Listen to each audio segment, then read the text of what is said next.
folks, this is Business Redefined. As always, your weekly, most comprehensive look at the world of business, finance, and economics. We want to talk about Sharia-compliant financing and why it is catching momentum, not just in Kenya, in Africa, and across the globe. Remember, this year we saw the first listing of a sukuk in this market, and we are privileged to have on set Faizal Bhana, the director at Jersey Finance, covering a huge portfolio, Middle East, Africa, and India. Welcome on set. It's a pleasure to be here. Glad to have you on set. So let's start from here. Many of us might not be familiar with Jersey Finance. Just give us a one-on-one. What exactly do you do? Jersey Finance is the representative body for the award-winning financial services sector in the island of Jersey.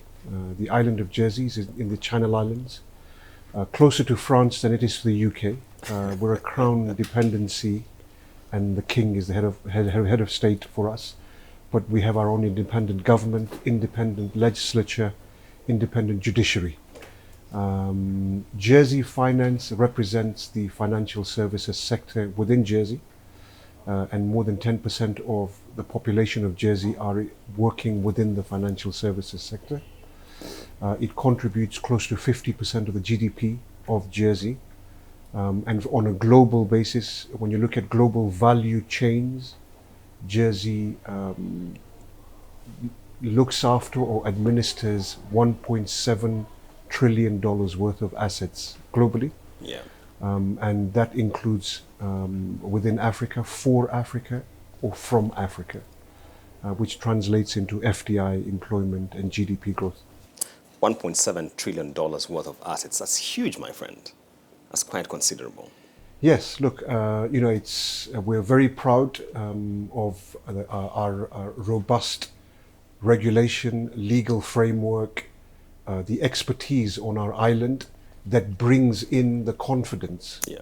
Amounts, vary, but it's the reputation that draws people to our island. We're very proud of being early adopters of most of the global standards. Yeah. Whether it's to do with transparency, whether it's to do with information exchange. These are the kind of arrangements we have both at the multilateral level globally, but also at the bilateral level. Mm-hmm. So even within, between Kenya and Jersey, these are the kind of bedrock profile of the relationship we have. It is a transparent, respectful, mutually, commercially mutually beneficial relationship. So, we're very proud. We're very proud indeed of what we've achieved as an international finance center, and we've been in existence for more than 6 decades. Yeah, yeah. So with that reputation, we service the globe, providing a robust platform for entrepreneurs, corporates, family businesses, public entities, whether it's sovereign or otherwise, to use and utilize our jurisdiction for their global ambitions. Yeah, yeah. That's a good way to segue now into the meat of our conversation. So when you talk about Sharia-compliant financing, in an environment where increasingly across the globe we're talking about the need to diversify sources of capital, speak to us about the opportunity that you see around Sharia-compliant financing, especially for the global south. Yeah, look, we're living in interesting times. Yep. Interesting would be one good word, the way to describe it, with the uncertainties, whether it's geopolitical or whether it's pure economic uncertainties. Sharia-compliant financing offers, as you say, an alternative form of financing that can be utilized across the board. What's the size of this opportunity? So at this moment in time, global assets within the IF industry are more than $5 trillion. Just a couple of years ago, if you'd asked the same question, this was half of that amount. So you can see the growth projection is huge. Yeah. There's a number of reasons why this is happening, and this is very relevant for Africa. It is very relevant for East Africa, and specifically for Kenya. Yeah. So there's an alignment with sustainable finance. Kenya is a leader in the green economy, yeah, in sustainable finance. Globally, I would say not only from an African perspective, at the global stage, Kenya is part of that conversation. Now, if there's a real alignment, you go into the specifics of Sharia compliant financing, And when you look at sustainable financing and the ESG principles, there is this natural alignment that takes place that takes Sharia compliant financing out of this faith-based narrative and opens it up to a wider consumer base. So that's one angle.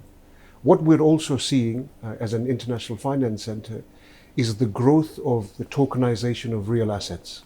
There was the tokenization of digital assets that took place and continues to grow.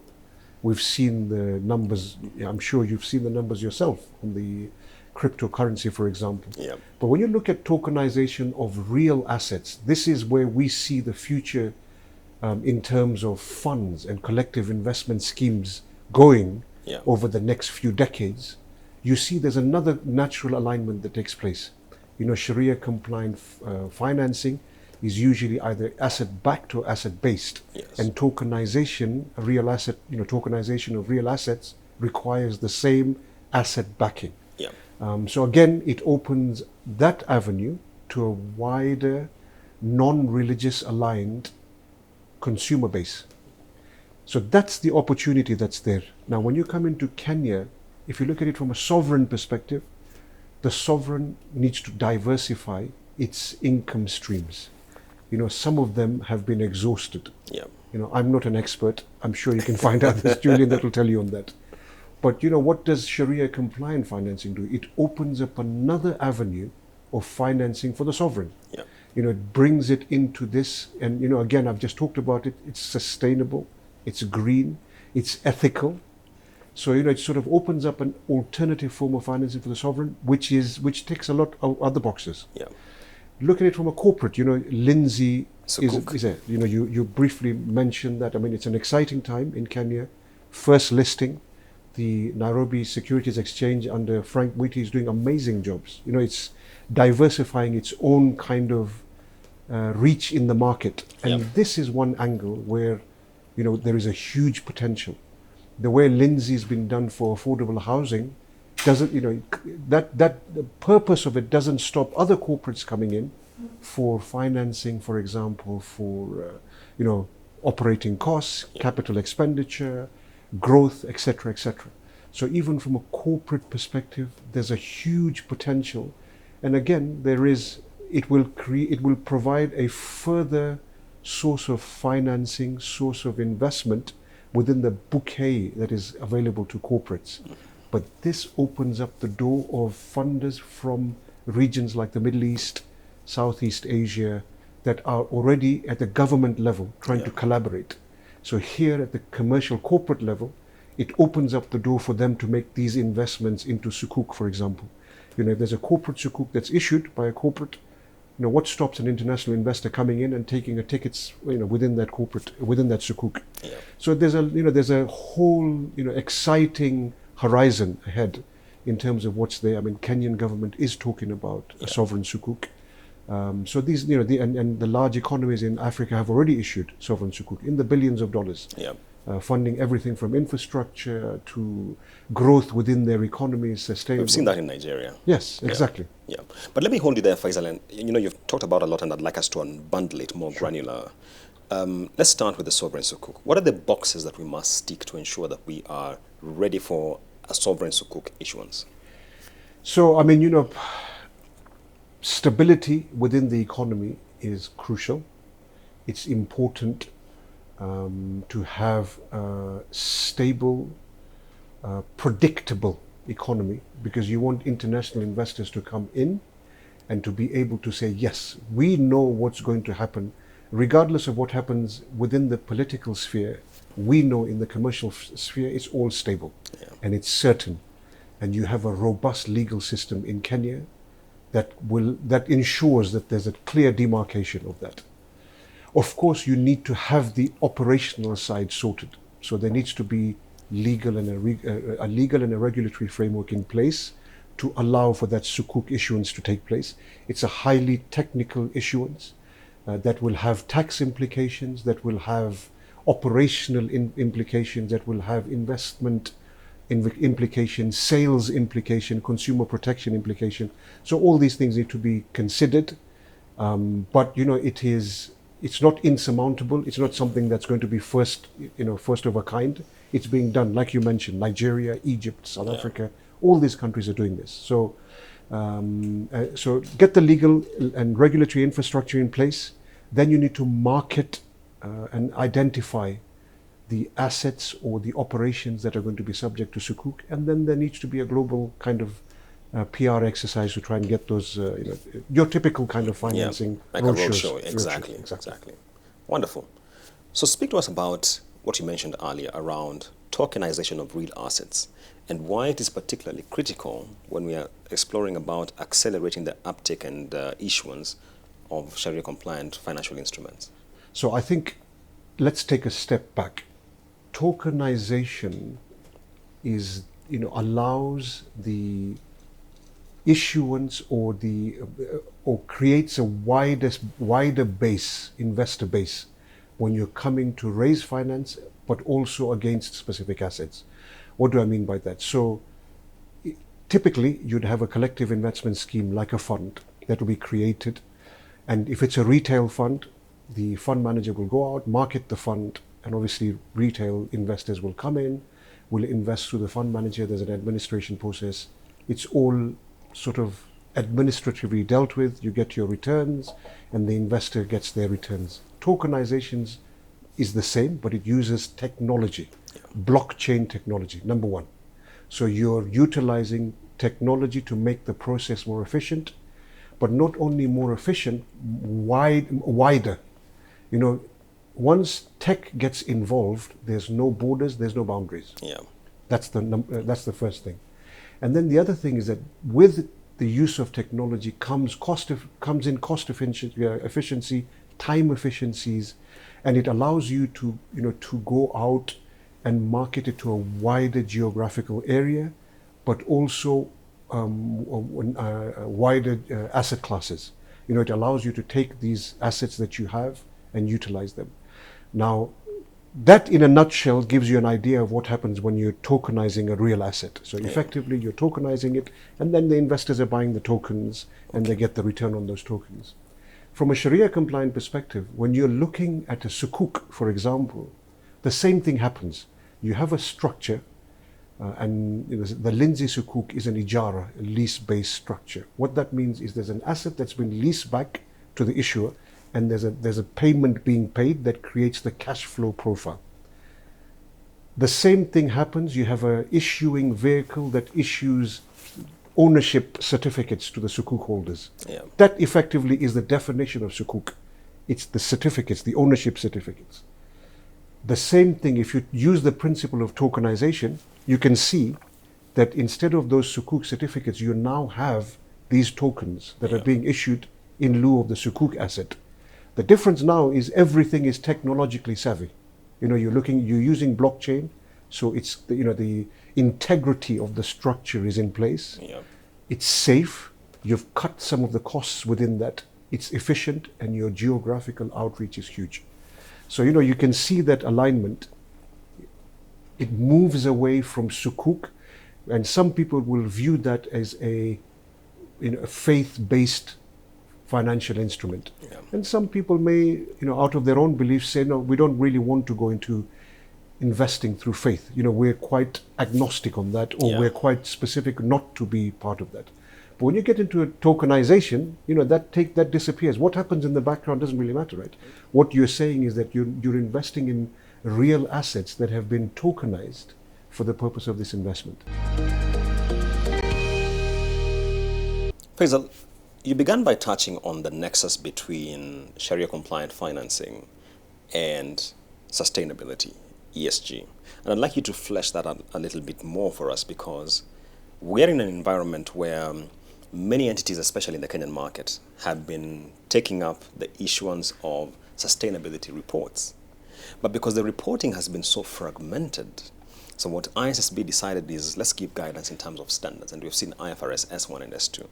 To what extent do you think then this impacts and flavors more that connection? Yeah, look, there's the allegations of, or the perceptions, let's say perceptions of greenwashing and taking advantage of the mood of the investor community has always been there and will always be there. What I can tell you is that this is a reality in financing.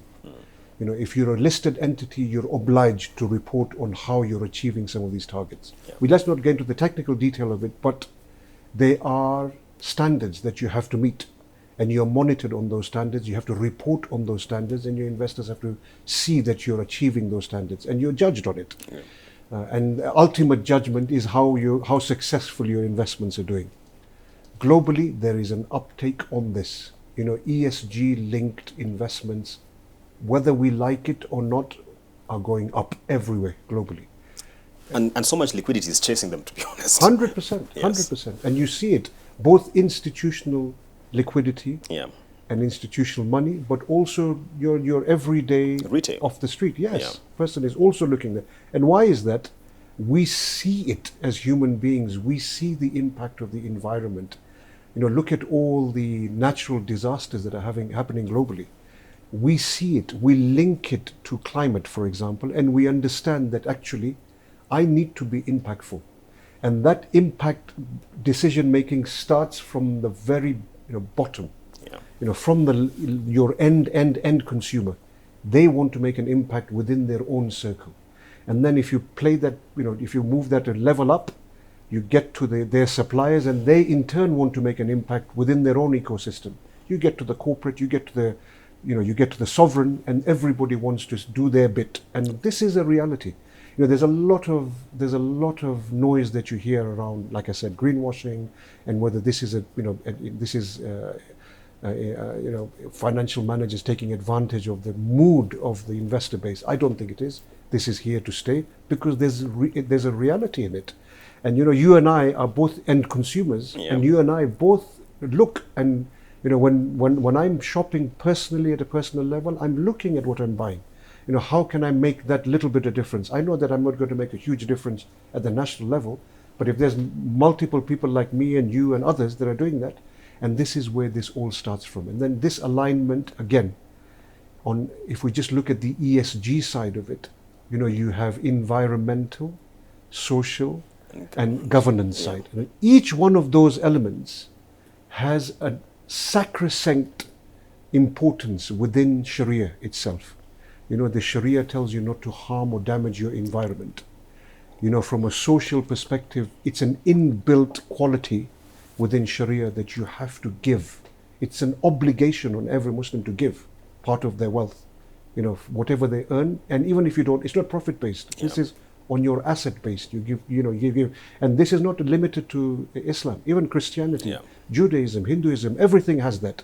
So that's the second part of it. And then the governance part, every financial institution there is requires an additional layer of governance to confirm the Sharia compliance, to confirm your reporting. Let's go back to your... Yes. So this brings in naturally that governance. So you can see that alignment coming in. And when there's a few years ago when this alignment wasn't as clear and when ESG wasn't as popular, there wasn't, people viewed this as faith-based. And I'll go back to the point I made earlier. Some people, don't want to do that. Yeah. They don't want to invest in any faith. Forget about whether it's Sharia. They want it to be completely non-faith-based.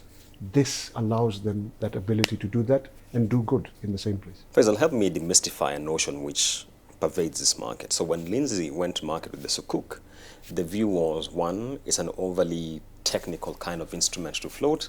Two, the ticket size was deemed to be too large for many businesses in this market. So it was deemed as an elitist kind of issuance that locks out the vast majority of businesses that are operating in this kind of market.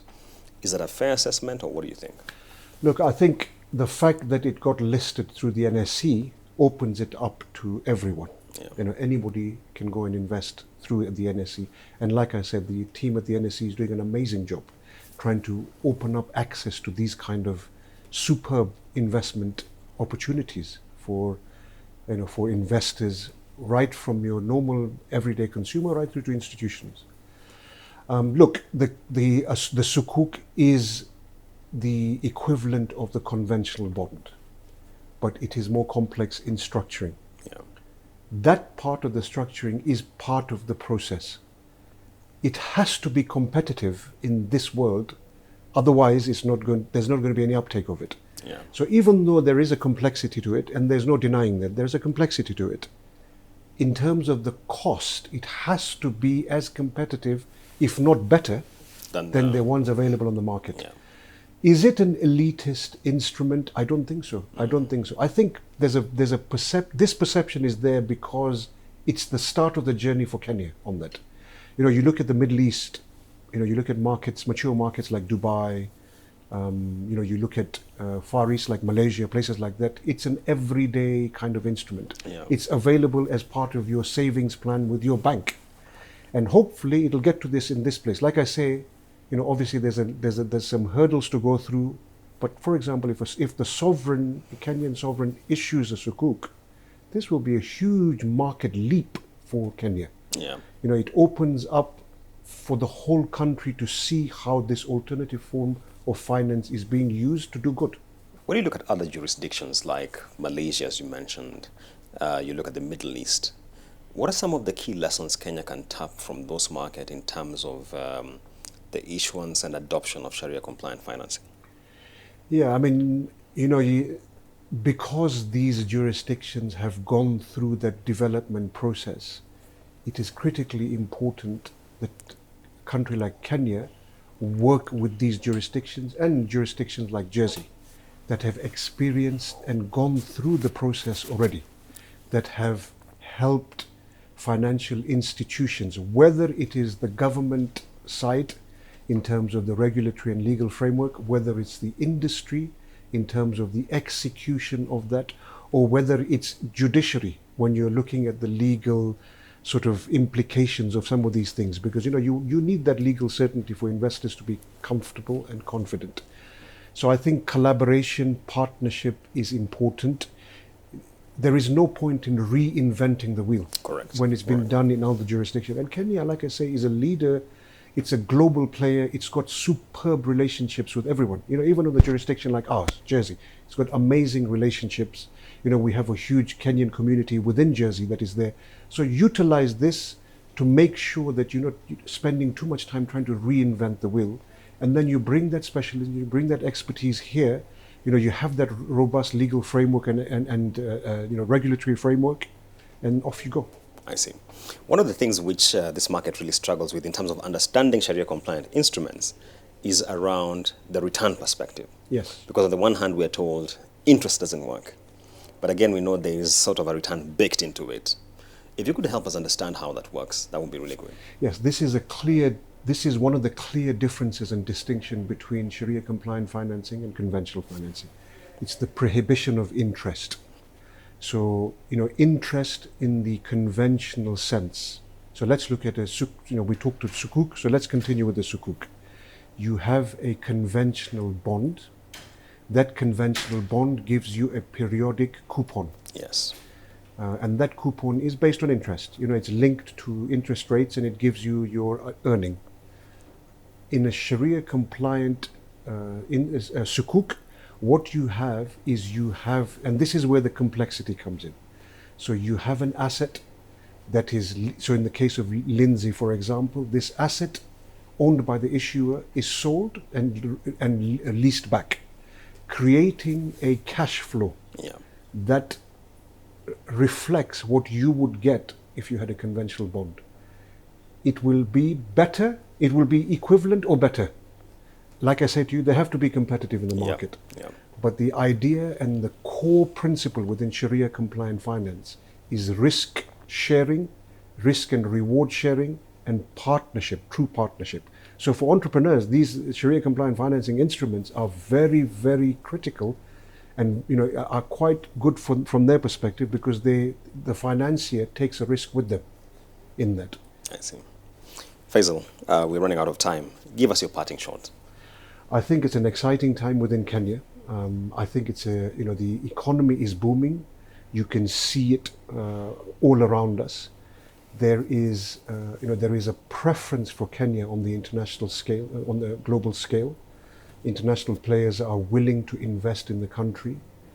There are a few challenges, but there's challenges everywhere. And the resilience of the people, the resilience of the corporates and institutions is commendable here. The Sharia compliant financing opens up a new kind of avenue and adds to the bouquet of investment and financing available in the country. But it's not the only one. Yeah. It's one of those that aligns well, it's there, and jurisdictions like ours are here to support and partner and provide access to this global capital. All right. We have been having a conversation with Faizal Bhana, Director at Jersey Finance, covering Middle East, Africa, and India, unpacking the nuances of Sharia-compliant financing and really pitching the case for a sovereign issuance in terms of a sukuk. We wait to see whether that will be coming anytime soon from the National Treasury. Stay tuned to Business Defined for any details on emerging issues.